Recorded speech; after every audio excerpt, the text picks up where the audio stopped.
The big division in most of Europe is about not belonging but behaviour. Virtuous North European and some ex-communist countries are aghast at the spendthrift ways of their South European neighbours and Ireland. At its current rate of borrowing, Poland may end up in trouble too. History is still a good guide though. The cities of the Hanseatic League have retained the free-trading, outward-looking spirit of that 15th century alliance. And the old Austro-Hungarian Empire is still a good guide to shared mentality, bureaucracy and architecture.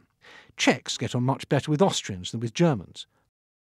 Hungary gets on well with most of its neighbours, despite occasional spats with Slovakia.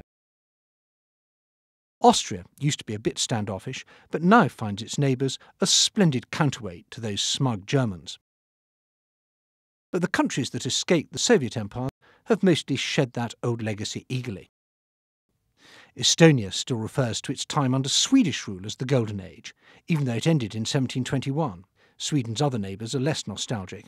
They find Sweden too big and too bossy. Lithuania and Poland used to form a joint state, a 17th century superpower, but Lithuanians remember it irritably as a time when their language and culture all but disappeared. Poles find that baffling. They remember the joint state fondly. And Romania still remembers the time when Moldova was a province, not a country. Many Moldovans find that patronising.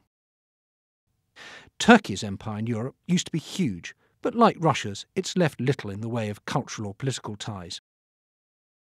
Now Turkey is trying to revive its role in the region, especially to countries with Muslim populations. Germany's traditionally close relationship with France was once the linchpin of the European Union. Its gullible ties to Russia in past years made many of its eastern neighbours jumpy. But now Poland is becoming the Germans' new best friend, and even cautiously friendly with Russia too. The best friendship in the region is probably between Poland and Hungary. An old proverb says they are brothers in the battle and the bottle. Belarus is scared of Russia, but unwilling to meet European conditions for friendship. Outsiders despair of corruption in Ukraine. Georgia is a stellar reformer, but seen as too unpredictable, except by its devoted friend Romania. And Britain, as so often, on the sidelines as Europe's future takes shape. Never a dull moment, then, on a continent where problems often outstrip politicians' ability to solve them. Happy Christmas, Europe.